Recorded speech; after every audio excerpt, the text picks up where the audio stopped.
आज हम भारत की राजधानी दिल्ली के अंदर बात करें इस समय साउथ एवेन्यू से। हमारे बीच में समाज सेविका पंकज कुमारी खरखोदा हमारे बीच में है। आज हम बात करते हैं कि युवा हैं और राजनीति में अपना कदम रखा है तो क्यों रखा है। मैडम, आपका चैनल में आपका हार्दिक स्वागत है। Thank you. मैडम, ये आपने ये राजनीति में आने के लिए क्या मन बनाया है और क्यों आप राजनीति में आना चाहती हो? मैं एक स्टूडेंट थी और मैं 2016 में मुखर्जी नगर से मैं सीजीएल की कोचिंग ले रही थी। तो उस समय बीजेपी की सरकार को 2 साल हुआ था आए हुए सत्ता में। तो बहुत मेहनत की, रात भर 2-2 बजे तक जगते थे, बहुत मेहनत करते थे, लेकिन हमें कुछ नहीं हासिल हुआ। जिस समय हमारा प्री एग्ज़ाम हुआ सीजीएल का, तो हमारे कोई बच्चा हमारे ग्रुप से 1 नंबर से फ़ेल है, कोई 2 नंबर से फ़ेल है, कोई 3 नंबर से फ़ेल है, कोई 4 नंबर से फ़ेल है, मतलब कि कंटिन्यू यही चलता गया। तो हमने देखा कि भाई ये तो चीज़ नहीं चलेगी। हमारा कोई फ्रेंड था, हमने उसको बोला, वो आईपीएस की कोचिंग ले रहा था, तो हमने उसको बोला हमारे साथ ये हुआ और हमने इतनी मेहनत की और हमारे जो वीकली टेस्ट होते हैं उसमें भी हमारे बहुत अच्छे मार्क्स आ रहे थे, तो ये ऐसे कैसे हो गया। तो उसने हमें स्क्रीनशॉट दिए कि देखो, स्क्रीनशॉट देखो, आप लोगों का पेपर लीक है। तो पेपर लीक होने की वजह से हमें बहुत दुख हुआ, तो हमने आवाज़ भी उठाने की कोशिश की, हमने धरना प्रदर्शन भी किया। दिल्ली यूनिवर्सिटी के सामने बैठ के हमने धरना प्रदर्शन किया कि हम स्टूडेंट हैं और दिल्ली यूनिवर्सिटी के बहुत सारे स्टूडेंट थे जो हमारे साथ खड़े थे, उन्होंने भी हमारा बहुत साथ दिया, लेकिन हमारी कोई सुनवाई नहीं हुई बीजेपी की सरकार में। और रही बात, फिर मैंने देखा कि लोग बाग हमारे साथ भाई अच्छा नहीं हुआ, तो हमने राजनेताओं के पास भी हम 2-3 लोगों के पास गए इकट्ठा होके, तो हमारी किसी ने नहीं सुनी तब। तो उसके दौरान वो चीज़ देखते हुए, वो चीज़ चलते हुए समाज में, मैंने राजनीति में आने का ये फ़ैसला किया कि जो मेरे युवा साथी हैं, ताकि मैं उनको न्याय दिला सकूं। और जैसे ये पेपर लीक हुआ है, अगर मैं राजनीति में बैठी हूं तो मैं उनको कभी भी ऐसी चीज़ नहीं देखने दूंगी कि पेपर लीक हुआ, उन्होंने इतनी मेहनत की। जो बिना मेहनत वाले लोग थे वो तो आराम से पास हो गए पैसे वैसे दे के, लेकिन जिन बच्चों ने मेहनत की उनका क्या। अच्छा, अभी जो पेपर लीक हुआ है, पेपर लीक हुआ है, उसके तार हरियाणा से जुड़े हैं, बिहार से जुड़े रहे और गुजरात से जुड़े रहे, तीनों जगह सरकार बीजेपी की। क्या लगता है कि उनका सेटिंग है?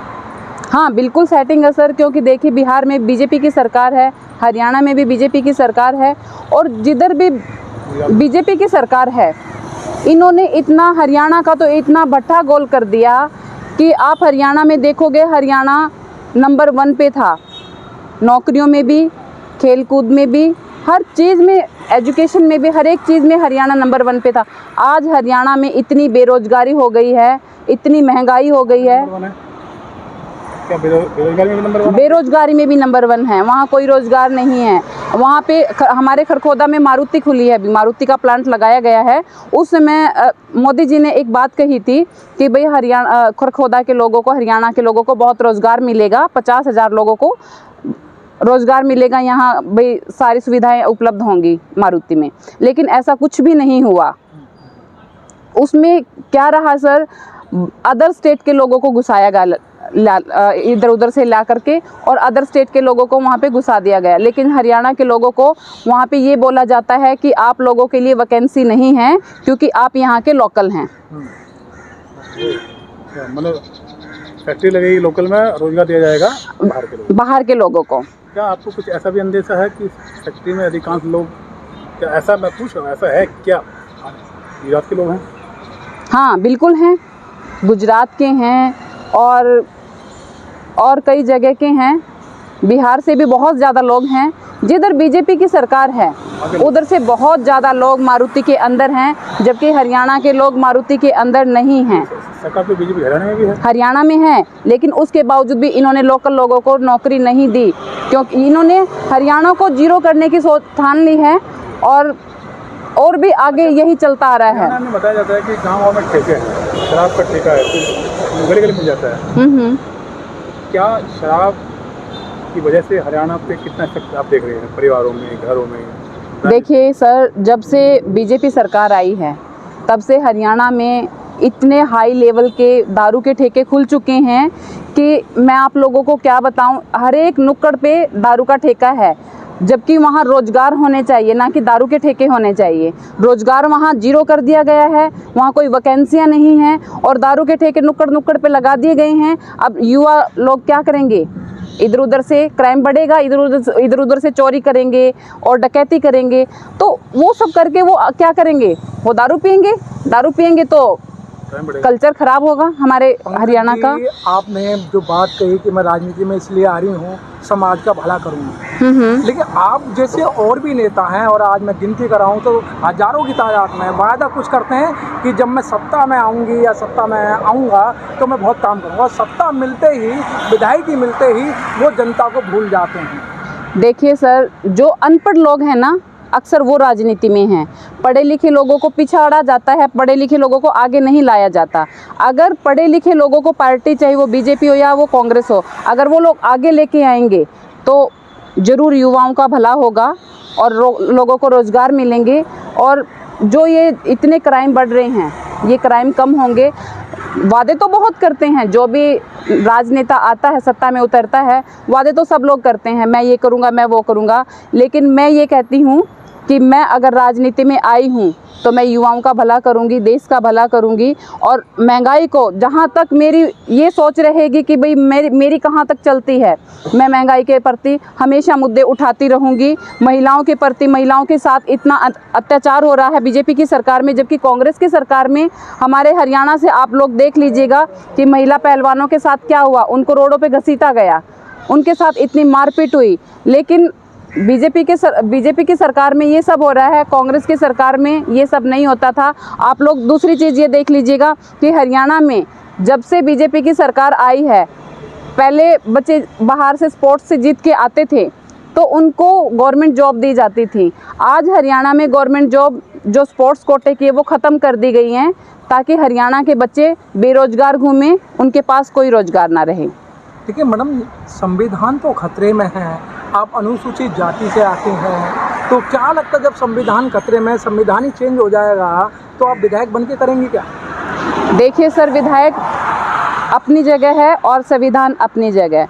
पहली बात तो ये है कि अगर हमारा संविधान खतरे में है, हमें रोडों पे उतरना पड़ेगा, हमें जिधर भी जाना पड़ेगा, हमें संसद घेराव करना पड़ेगा, हमें जिधर भी जाना पड़ेगा। मैं महिलाओं को इकट्ठा करके, अपनी जो मेरी बहन है, पदाधिकारी हैं और मेरी बहन है गांव से, सबको इकट्ठा करके हम रोडों पे उतरेंगे संविधान के प्रति, ताकि हमारा संविधान जो है बाबा साहब अम्बेडकर ने बनाया है वही सेम रहे और वो चेंज ना हो सके।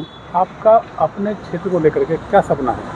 कैसा क्षेत्र चाहते हैं आप अपने क्षेत्र को, कैसा देखना चाहते हैं? मैं अपने क्षेत्र को लेकर, मेरा एक बहुत बड़ा सपना है कि मेरे क्षेत्र में गंदे पानी की निकासी नहीं है, जो बहुत ही कई सालों से ये चला आ रहा है। जब से बीजेपी की सरकार आई है तब से वहाँ पे कोई समस्या का समाधान मिला ही नहीं है।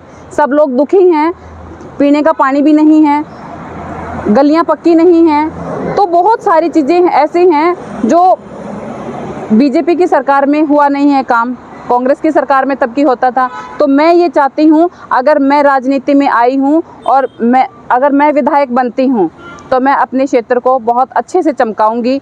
जिन महिलाओं की समस्याएं हैं, पानी की समस्या है, गंदे पानी निकासी की समस्या है, या रोड कच्चे हैं, गलियां कच्ची हैं, मैं उनको पक्का कराऊं। और लोगों को, जिनके पास बीपीएल कार्ड नहीं है, बहुत सारे गरीब लोग ऐसे हैं, वो उनके पास खाने के लिए तो कुछ नहीं होता, लेकिन उनकी इनकम 2.5 लाख से ऊपर दिखाई हुई है, उन बेचारों का राशन कार्ड भी नहीं बनता।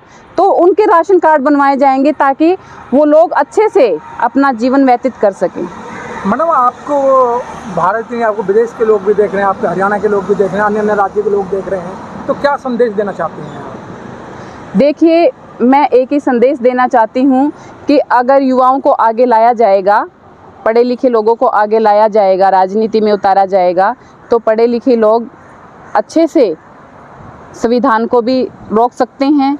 और जो पहले के विधायक हैं, आपने देखा होगा कि 60+ भी हो जाते हैं, टिकट उन्हीं को दिया जाता है, उनसे चला नहीं जाता, लेकिन टिकट उनको दिया जाता है। तो वो राजनीति क्या करेंगे?